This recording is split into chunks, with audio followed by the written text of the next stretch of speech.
Bienvenida, bienvenido a esta exploración. Hoy nos metemos de lleno con una figura, fascinante y súper compleja de la mitología griega, Medusa. Nos basamos sobre todo en extractos de Wikipedia. Hola. La idea es entender un poco el mito original, ver cómo ha ido cambiando su imagen, ¿sabes? Y qué significa para nosotros hoy en día. Claro. Es como un viaje, ¿no? Desde el monstruo que da pavor hasta un símbolo con un montón de capas. Venga, vamos a ello. Exacto. Estamos hablando de una de las tres Górgonas. Eran hermanas, hijas de Forcis y Ceto, según casi todas las fuentes, vamos. Y lo importante aquí es que Medusa era la única mortal de las tres. Famosa por las serpientes en vez de pelo y esa mirada que te dejaba de piedra si la mirabas directamente. Y el mito más conocido es el de Perseo, ¿no? Cuando le corta la cabeza. Ese es. Que lo envía el rey Polidectes, que en realidad quería quitarse de en medio a Perseo para camelarse a su madre. Una misión suicida, vamos. Totalmente. Pero claro, Perseo recibe ayuda de los dioses. Atenea le da un escudo pulido como un espejo. Ajá. Hermes, las sandalias aladas. Hefesto, una espada. Y Aves, el casco que lo hacía invisible. Casi nada. Iba bien preparado, sí. Y así pudo matarla, mirando solo el reflejo en el escudo. Justo. Y ojo, que de su cuerpo, ya decapitado, surgen Pegaso, el caballo alado. ¿Pegaso? Y Crisaor, el gigante de la espada dorada. Pero fíjate qué curioso, el poder de Medusa sigue ahí, en la cabeza cortada.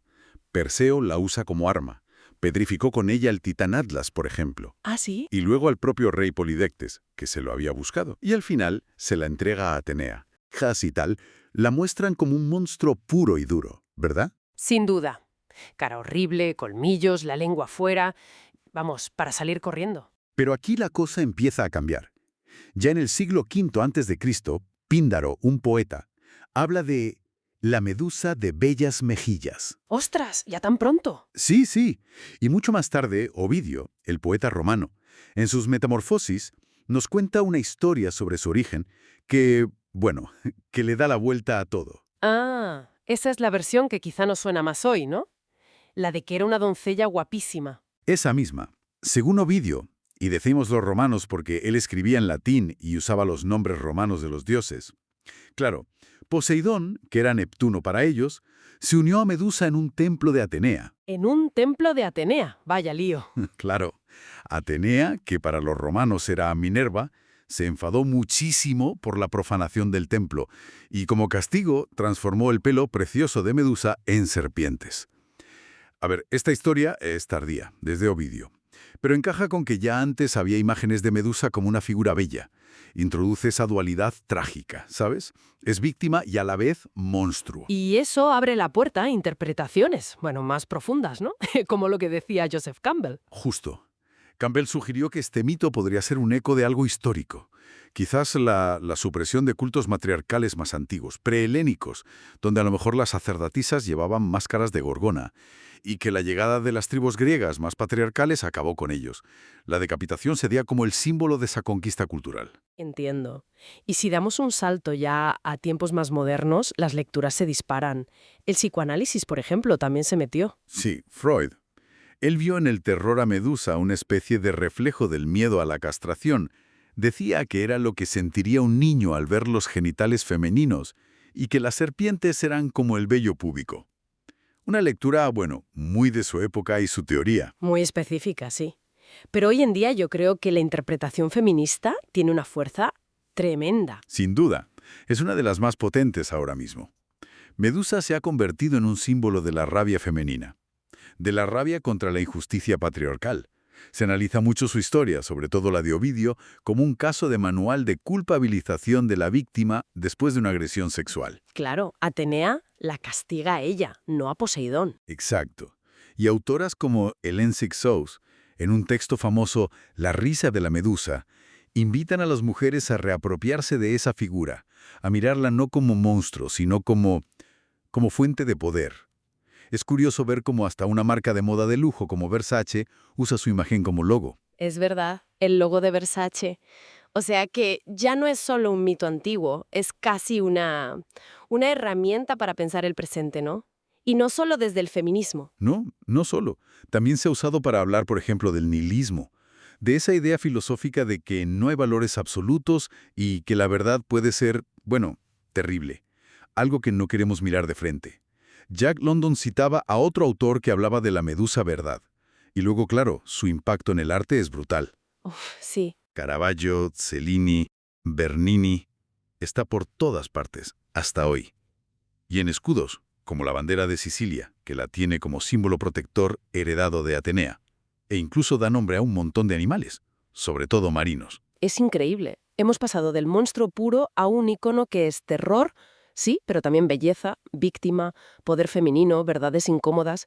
¿Qué nos dice esto sobre los mitos en general? Pues yo creo que lo más llamativo no es solo que Medusa tenga tantas caras, sino cómo usamos nosotros esas contradicciones. El monstruo y la víctima, el terror y la belleza. Las usamos para discutir cosas muy de ahora, ¿no? Sobre el poder, la culpa, cómo miramos, qué es la verdad. El mito no es solo complejo, es que funciona y sigue vivo precisamente por esa complejidad, que permite que cada época lo lea a su manera. Se va adaptando, es como un espejo nuestro, en cierto modo. Exacto. Y nos deja pensando, si ha cambiado tanto su significado, ¿cómo veremos a Medusa dentro de, no sé, 50 o 100 años? Buena pregunta. Quizá las historias del futuro intenten contarla desde su punto de vista, ¿no? Más allá del héroe que la mata. Algo en lo que pensar, desde luego.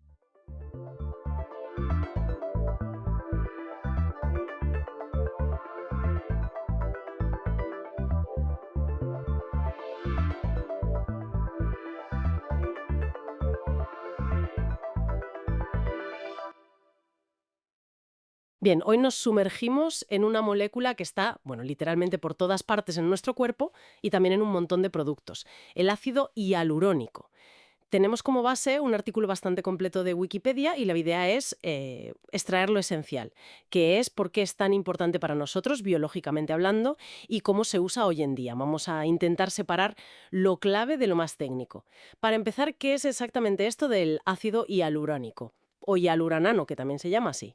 Pues, a ver, técnicamente es un glicosaminoglicano aniónico no sulfatado, pero para entendernos es como una especie de gel o lubricante biológico natural. Ujú.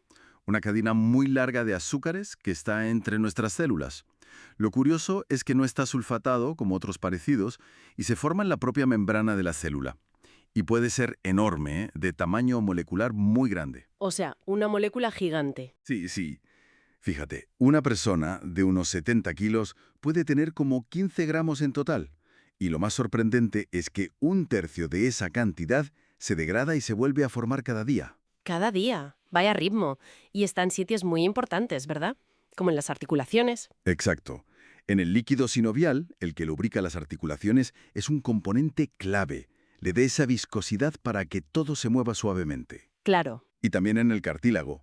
Ahí recubre las células, los condrocitos, y juega un papel crucial en su resistencia. ¿Cómo? Pues porque atrae muchísima agua, como una esponja molecular. Se une a otras moléculas grandes, como el agregano, formando unos agregados enormes que llenan el espacio y resisten la compresión. Es lo que le da al cartílago esa capacidad de amortiguar. Entiendo. No es solo un relleno, entonces. No, no. Al principio se pensaba que era como un simple pegamento entre células, pero vamos, sus funciones son mucho más complejas. En la piel, por ejemplo, participa en la reparación de heridas. Mamá, importante también. Sí, aunque con la edad y sobre todo con la exposición excesiva al sol, a los rayos UV, su producción disminuye y además se degrada más. De hecho, se pueden acumular fragmentos de esta degradación en la piel fotoenvejecida. Vale, o sea que no es una molécula pasiva que está ahí y ya. Para nada, interactúa activamente con las células. Tiene como puntos de anclaje, receptores en la superficie celular, como el CD44 o el RHAMM. ¿Y qué hacen esas interacciones? Pues son como señales. Le dicen a la célula si tiene que moverse, si tiene que dividirse, proliferar. Es fundamental en procesos normales, como el desarrollo o la cicatrización. Pero claro, esto también tiene su lado oscuro. Ah, sí. Sí, por ejemplo, esa interacción con el receptor CD44 se ha relacionado con la progresión de algunos tipos de tumores, facilitando que las células cancerosas se muevan e invadan. Ostras, eso es un matiz importante, ¿no? Sobre todo pensando en sus usos. Es que aquí entra en juego algo fundamental, el tamaño de la molécula. No es lo mismo el ácido hialurónico grande, de alto peso molecular, que los fragmentos pequeños que resultan de su degradación. Cambia la función según el tamaño. Totalmente. El ácido hialurónico grande, intacto, suele tener funciones más estructurales, protectoras, antiinflamatorias en algunos contextos. Pero los fragmentos pequeños, esos pueden tener efectos proinflamatorios. Vaya. Sí, pueden estimular la formación de nuevos vasos sanguíneos, lo que se llama angiogénesis, y también pueden activar directamente el sistema inmunitario innato. Actúan como señales de alarma a través de unos receptores llamados tipo TOL, los TLRs. Es una dualidad clave. Fascinante esa doble cara. Y eso nos lleva directos a los usos prácticos. En medicina sé que se usa para la artrosis de rodilla. Correcto. Está aprobado por la FDA, la agencia americana, para inyectarlo dentro de la articulación en casos de osteoartritis de rodilla. ¿Y funciona bien? Pues aquí hay cierto debate. La evidencia científica ha sido, mixta. Hubo revisiones hace años, como una de 2012, que cuestionaban un poco la calidad de los estudios y señalaban posibles efectos adversos. Pero otras más recientes, de 2020 por ejemplo, sí encontraron beneficios, sobre todo en reducción del dolor y mejora de la función, especialmente con los preparados de ácido hialurónico de alto peso molecular. Ah, volvemos al tamaño. Exacto. Parece que no todos los productos son iguales. También se usa en gotos para el ojo seco, por ejemplo. Y luego está el mundo de la cosmética, claro. Ahí es una estrella. Sin duda. Como relleno dérmico para arrugas, para dar volumen, está aprobadísimo por la FDA. Los efectos duran, pues entre 6 y 12 meses, más o menos. Se inyecta, ¿no? Sí, con agujas muy finas o con microcánulas. Pero ojo, que no está exento de posibles complicaciones. Lo más frecuente son pequeños hematomas, algo de hinchazón o dolor. Vale, lo normal quizá. Sí, pero existe un riesgo, bajo pero grave, que es la oclusión vascular. Es decir, que el producto entre en un vaso sanguíneo y lo tapone. Eso puede provocar necrosis, muerte del tejido o, en casos muy raros, problemas de visión, incluso ceguera si afecta vasos que van al ojo. Uf, eso suena serio. Lo es, por eso es crucial que lo administren profesionales médicos cualificados y con experiencia. Ah, y un uso menos conocido. A veces se inyecta para separar tejidos antes de la radioterapia, para proteger órganos sanos. Por ejemplo, entre la próstata y el recto, en el cáncer de próstata. Qué curioso. Muy versátil. ¿Y de dónde se saca todo este ácido hialurónico? ¿No decías que lo producimos nosotros? Sí, pero para usarlo terapéuticamente hay que obtenerlo de fuera. Tradicionalmente se extraía de tejidos animales, sobre todo de las crestas de gallo. De las crestas de gallo. Sí, son muy ricas en ácido hialurónico. Pero hoy en día la inmensa mayoría se produce por fermentación bacteriana.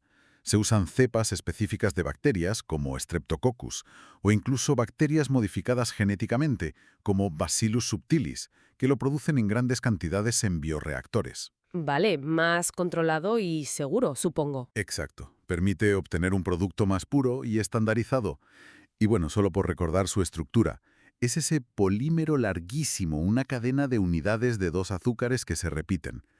Su tamaño, como decíamos, varía muchísimo, y eso es clave. Se degrada por unas enzimas específicas, las hialuronidasas, pero también por otros mecanismos no enzimáticos. Y son esos fragmentos de la degradación los que pueden tener efectos biológicos tan distintos. Queda claro, entonces.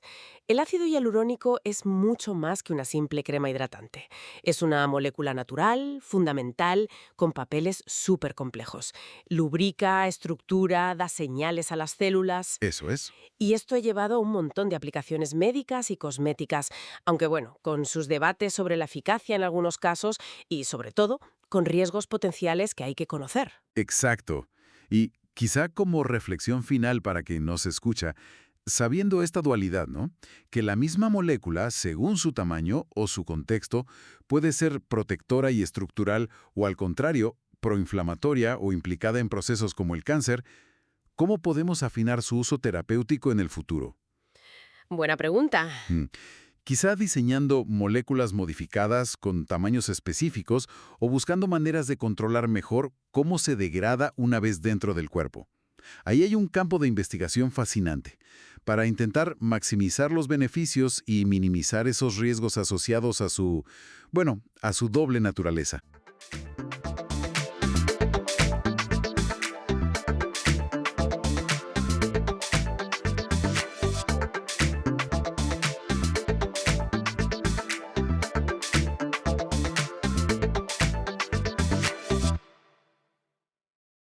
Bienvenidos. Hoy nos metemos de lleno en un libro que, bueno, ha causado un impacto tremendo en todo el mundo, ¿no? Hablamos de Sapiens, de animales a dioses, de Yuval Noah Harari. Para analizarlo, tenemos como base un resumen bastante completo de su página de Wikipedia, que nos da las claves de su estructura, sus ideas principales y también, ojo, la controversia que ha levantado. El objetivo es, pues, desgranar un poco las tesis de Harari sobre nuestra historia, ¿no? Desde la Edad de Piedra hasta ahora mismo, y entender por qué ha conectado tanto con la gente, a pesar de las críticas, que las hay. Vamos a ello. A ver, el libro organiza la historia del Homo sapiens como en 4 grandes bloques, ¿verdad? Primero, la revolución cognitiva, que es cuando, bueno, desarrollamos la imaginación, el lenguaje complejo. Exacto, esa capacidad para lo abstracto. Luego vendría la revolución agrícola. Después, la unificación de la humanidad, que nos lleva hacia la globalización. Impulsada por el dinero, los imperios, las religiones. Sí. Y finalmente, la revolución científica. Esas son las 4 partes. Y el argumento central de Harari, que yo creo que es el más llamativo, es que Sapiens domina el mundo por algo muy específico, nuestra capacidad para cooperar, pero no de cualquier manera, sino de forma flexible y en números masivos. Vale. Y la clave de bóveda de todo esto, según él, es nuestra habilidad para creer en cosas que no existen físicamente, en constructos puramente imaginarios. Claro. O sea, hablamos de cosas como, pues, los dioses, las naciones, el dinero mismo, los derechos humanos. Eso es. Harari sostiene que son ficciones compartidas. Y que estas ficciones son la base de toda cooperación a gran escala, desde levantar pirámides hasta montar un sistema financiero global. El dinero, de hecho, lo describe como eso, como un sistema de confianza mutua. Nada más. Y fíjate, esta capacidad para la ficción, que parece tan positiva para cooperar, Harari también le ve un lado oscuro. Dice que es la raíz de la discriminación, de los prejuicios, que hace casi imposible que exista una sociedad sin ellos. Vaya. Sí, y relaciona esta idea incluso con la prehistoria. Sugiere que esta capacidad para unirnos nosotros frente a otros pudo influir en la extinción de otros humanos, como los neandertales, y de muchos grandes animales. La megafauna. ¡Qué fuerte! Y hablando de ideas que te hacen pensar, está su visión de la revolución agrícola. Siempre la hemos visto como un gran avance, ¿no? Claro, el inicio de la civilización casi. Pues Harari le da la vuelta. Dice que sí, permitió que hubiera mucha más gente, pero que para la mayoría de individuos, pues probablemente empeoró su calidad de vida. ¿Así? ¿En qué sentido? Pues dietas menos variadas, más trabajo, menos tiempo libre, comparado con los cazadores-recolectores, vamos. Una visión un poco, bueno, provocadora sobre el progreso. Sí, pone el foco en el individuo, no tanto en la especie. Interesante. Y siguiendo con los grandes cambios, en la parte de la unificación, Harari identifica como motores principales el dinero, los imperios y las irreligiones universales. ¿Vale? Argumenta que estas 3 fuerzas nos han ido empujando poco a poco hacia una interdependencia cada vez mayor, política, económica, hasta llegar a lo que él ve como una especie de imperio global capitalista en el que vivimos hoy. Entiendo. Y ya con la revolución científica, la presenta como una cosa muy europea al principio, ¿no? Basada en algo curioso, en admitir que no sabemos. La admisión de la ignorancia. Exacto. El no lo sé, vamos a investigar. Y dice que esa mentalidad fue clave para la ciencia, claro, pero también para el imperialismo europeo y para la convergencia cultural que vemos hoy. Y mete una pullita interesante. Dice que casi nadie investiga la historia de la felicidad. Y duda mucho que seamos más felices ahora que antes, a pesar de todo. Esa pregunta sobre la felicidad es un tema recurrente en el libro, sí. Y ya para terminar, mira hacia el futuro. Especula sobre cómo la tecnología moderna, la ingeniería genética, la búsqueda de la inmortalidad, la inteligencia artificial, Casi ciencia ficción ya. pues sí, cómo todo eso podría cambiarnos radicalmente. O incluso acabar con nuestra especie tal y como la conocemos. Llega a decir que estamos convirtiéndonos en dioses, capaces de crear vida. Un final, bastante impactante. Desde luego, el libro ha sido un bombazo editorial. Un éxito de ventas brutal en todo el mundo, traducido a un montón de idiomas, recomendado por gente como Bill Gates, Zuckerberg. Sí. Las reseñas del público general suelen ser entusiastas. Que si es estimulante, fascinante, que te abre los ojos. Pero aquí viene el contraste. Porque la recepción en el mundo académico ha sido, bastante más fría, mucho más crítica. ¿Ah, sí? Cuenta. Pues mira, hay académicos, historiadores, antropólogos que lo califican de infoentretenimiento. Dicen que simplifica demasiado, que tiene errores de bulto, errores factuales. Vaya. Otros critican que hace afirmaciones muy grandes sin aportar suficientes pruebas o fuentes, que tira de sensacionalismo, o que presenta visiones muy simplonas de ideas complejas como el liberalismo o las ideas de Adam Smith. Hay una brecha muy clara entre el éxito popular y el, digamos, escepticismo experto. Entendido. Entonces, resumiendo un poco, ¿con qué nos quedamos de Sapiens?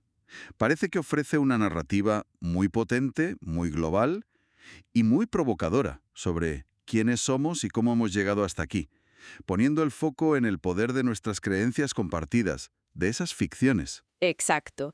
Y yo creo que nos deja una pregunta muy importante flotando en el aire, ¿no? Si resulta que las grandes estructuras que hemos montado, la economía, la política, la sociedad, se basan en ficciones que nosotros mismos hemos creado, ¿qué nos dice eso sobre lo sólidas que son? Buena pregunta. Y sobre todo, ¿qué poder tenemos nosotros para crear nuevas ficciones que den forma al futuro? Ahí queda eso, para reflexionar.